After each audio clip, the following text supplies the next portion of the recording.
Welcome back, World of Warcraft fans, to another episode of Casual Encounters. This is episode 11.2, and as promised in my last episode, I am going to get into a little more detail on some of the stuff that they covered in the alpha patch notes that just came out today. Well, yesterday, because it's 2:30 in the morning here. So they brought it out yesterday. In the previous episode, I gave a general thing, telling everything that they talked about, all the different, the way that they, formatted it, all that stuff, what they were giving details about. And I also talked a little bit about perks. Which is very cool and interesting. It was something new that I hadn't heard about before, so I figured that'd be one of the first things I want to get out. So I've been scouring through this thing, trying to figure out, what's the next best thing to talk about, and I decided to go with buffs and debuffs. It wasn't something I had heard about before.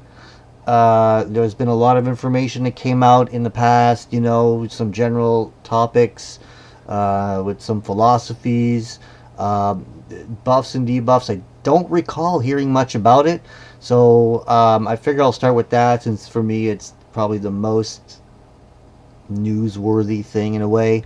So I'll give a little bit about that. So I guess I'll start with what they say about it is that all specializations provide some common buffs and debuffs. These are important to the game because they encourage cooperation, make you stronger when you work together with others, and promote raid composition diversity. However, we saw room to revise these buffs and debuffs. We also spread around some of the harder to find buffs and debuffs, especially for specializations that brought relatively few. So that's good. I mean, right? I mean, that's, sometimes we have that problem, right? You're getting, especially when we're doing 10 mans and stuff, sometimes you might be missing a buff here and there. And you say, damn, I wish I had this class, so we had this, blah, blah, blah, blah. So hopefully this will help out. So I guess one of the first things they talk about is weakened armor and physical vulnerability, which were basically redundant. Basically what they've done is they've taken away weakened armor and widened the availability of physical vulnerability a bit. So for example, what did they do here? Druid's Fairy Fire applies physical vulnerability, increasing physical damage by 4%. So basically what they're saying is this doesn't apply weakened blows. Also, what doesn't apply weakened blows is the Protection Warrior's Devastate. Okay. And they're saying that removed some abilities from Hunter Pets, the Tall Strider's Dust Cloud and the Raptor's Terror Armor, the Rogue's Expose Armor, and the Warrior's Sunder Armor are gone. So I guess basically this is, they just decided to just get rid of this Sunder Armor type stuff, mostly. But like I said, with the physical vulnerability, I guess it's like I said, it's kind of the same thing anyway, right? You're basically increasing physical damage to something because of it. So, okay. And then weakened blows was a debuff that mattered almost exclusively to tanks. And every tank automatically applied this. So basically, they removed the debuff and reduced creature damage to compensate for it. See, that was one of those types of things. And I guess this will, I don't know if it's going to help the button bloat. I don't know if that's part of it. Because the weakened blows seem to always be connected to something else. If I'm reading this, correctly, it says Weaken Blows. The following abilities no longer apply Weaken Blows. So you have the Death Knight's Scarlet Fever, the Druid's Thrash, the Monk's Cake Smash, the Paladin's Crusader Strike and Hammer of Righteousness, the Shaman's Earthshock, and the Warrior's Thunderclap. So I guess that doesn't really affect button bloat. They still have to hit these things. Maybe it's going to affect rotation. Maybe it's going to affect the, maybe it's not going to be as a priority as they used to be. But they haven't removed the spells. The only thing that they seem to have removed with Weaken Blows, I guess, was the Hunter Pets, the Bear's Demoralizing Roar, and the Carrion Bird's Demoralizing Screech. So I guess they're just they just kind of get rid of the Weaken Blows and just having the creatures hit less. So I guess it's just one less thing to apply, because I guess that's not, I guess the way the Blizzard states things sometimes, it's not interesting, it's not fun when you just have to sit there and constantly put something up there. I think they prefer the active mitigation stuff. So let's just get rid of this constant debuff that you stick on something that's pretty much all the time, always there, and to compensate for that, things will just hit less hard. That's about it.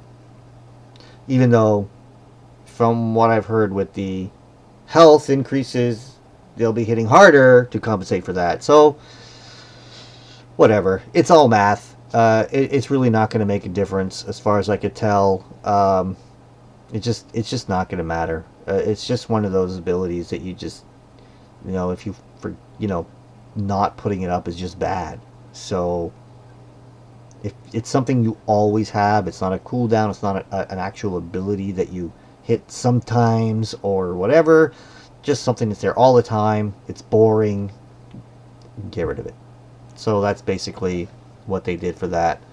What else did they change? Another debuff, I guess the cast speed slow was a debuff that mattered almost exclusively to PvP and made combat much less fun for casters. In addition to encouraging the use of instant cast spells, we decided that it was best to remove casting speed debuffs. Okay, well, you know what? If it makes the game more fun for casters, and maybe someone else will complain. Maybe Melee are going to complain that, hey, how come the casters can keep going? I don't know. Look, there's going to be so many changes in PvP with your health and your resilience and all that stuff and the healing and blah, blah, blah, blah, blah. It's just all part of the mix. So basically, if you are the Death Knight's Necrotic Strike, the Mage's Slow, they are not going to reduce casting speeds by 50% anymore. And but Slow will now be able to affect more than one target at a time. So I guess, you can hit more things and just slow them down from running or something. So I guess that kind of compensates for it a little bit. And abilities that have been removed are the Hunter Pet's Corehound's Lava Breath, the Fox's Tailspin, the Goat's Trample, and the Sporebat's Spore Cloud. Also the Rogue's Mind-Numbing Poison and the Warlock's Curse of Enfeeblement. So I guess that's just, again, like they said, this is mostly PvP stuff. And, with all the changes coming, people are just going to have to, you're just going to have to change your style a little bit, change it up, do something a little different. The idea is to, keep the game fun for everybody, just kind of like they did with removing the CCs, or removing some CCs, or pulling them back a little bit. Again, stopping people from playing isn't fun, so that's basically what that's all about. Next, as a part to push to combine the different types of haste in the game as much as possible, we merged spell haste and attack speed into just haste, which benefits everyone. So basically, the following abilities provide a 5% increase to melee, ranged, and spell haste to all party and raid members. Previously, they only increased spell haste. That's the Moonkin form, the Hunter Pet's Spore Bat's Energizing Spores, the Shadow Priest's Mind Quickening, and the Elemental Shaman's Elemental Oath. So now, instead of just having spell haste, it's going to give 5% haste to everybody. Cool. That makes things a little easier. And now these abilities will now provide a 5% increase to melee, range, and spell haste to all party raid members, instead of 10% increase to only melee and ranged attack speed. That's the Death Knight's Frost and Unholy Aura, the Enhancement Shaman's Unleashed Rage, and the Rogue's Swift Blade's Cunning. Again, cool. Excellent. Now again, we might get some redundant stuff, but if you are a druid, a paladin, or a monk, you're kind of used to this kind of thing, because you have, well, especially a druid, you know, if you've got a couple of pallies or you got a monk and they put up your Mark of the Wild is useless, you know. So I think it's just a way to, you know, make sure that everybody has all the buffs that they need. It's kind of weird, but again, more buffs. I'm almost wondering if a better way would almost just to have these things as auras, you know, basically everybody. So let's say you're a druid, right? I mean, druids only have one anyway. You know, maybe it could be different for pallies and whatever, because they have some different ones. You know, they have the might and the kings and stuff, so maybe they can choose in that, you know. But maybe they should just get rid of this whole casting idea. A little bit like if you saw my previous episode when I was talking about the mage, how, you know, now if you're a frost mage, you're just automatically going to have frost armor up, right? I think it would be kind of a cool idea if they just sort of, if you're a druid, your party just all has, you know, Mark of the Wild. I think that would be kind of a neat way to do it. Just save a stupid thing, right? Anyway, to continue on, oh, right, and also the Hunter Pets, the abilities, the Hyena's Crackling Howl and the Serpent Swiftness has also been removed. So I guess basically looks like what they're doing is basically getting rid of all these pet, I guess the pet buffs, and just kind of spreading them out to more classes. I guess that's kind of what it looks like you're doing.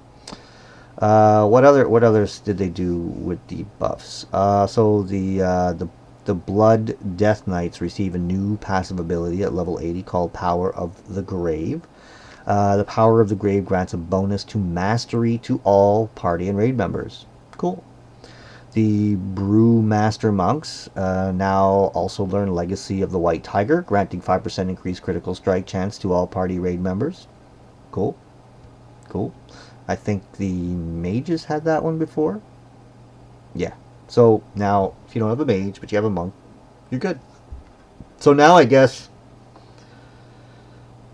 well, that's the Brewmaster. So it's the Brewmaster Monk only. So I guess if you don't have a mage and you have a Brewmaster Monk, you're good. And then if that's the only monk you have in your party, you know, he doesn't, and you have a druid, then, you know, the druid could put up the Mark of the Wild, and the Brewmaster could put up the crit, you know, and that's great. I mean, they're spreading this thing around, making sure that parties aren't missing any, you know, buffs again. What else? And the following abilities now also increase magic damage taken by the target by 5% for 15 seconds. So that's the Monk Windwalker Rising Sun Kick and the Shadow Priest Mind Blast. So I guess that's a personal one. Yeah. So So I guess they're just adding that little buff for them. I don't know, maybe they were missing something. I don't play them, so it's kind of hard for me to say, but yeah, I guess maybe the monks and Windwalker monks and the Shadow Priests, maybe they were missing, you know, some kind of personal buff. Sounds like it's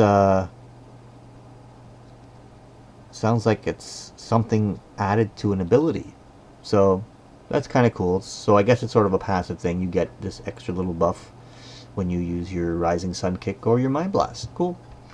Excellent. So yeah, that's pretty much that's pretty much how they've changed out the buffs and debuffs. You know, again, if I haven't said this before, maybe I shouldn't say again because I don't think I mentioned it yet. But you got to remember, this is alpha. Some of these things could be changed. We have all of alpha to go through, and then we have all of beta to go through. And then when it goes live, you know, when those few little things that they missed in alpha and beta can change, we don't know.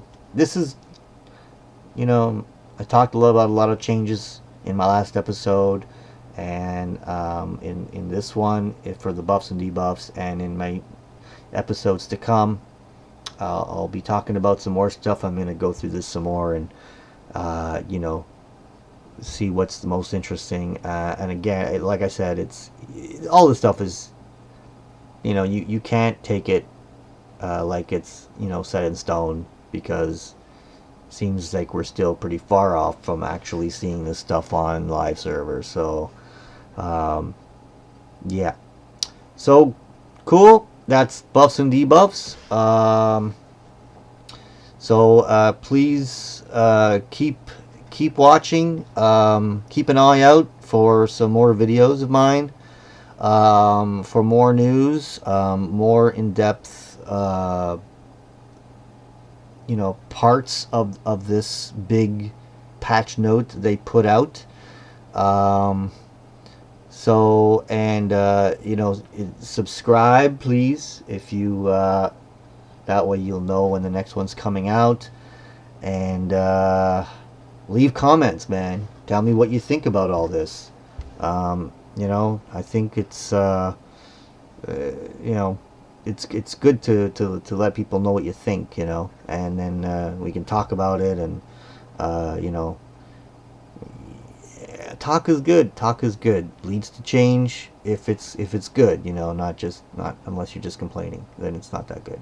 So all right, well, that's enough for this episode. I will talk to you again soon. Have a good one.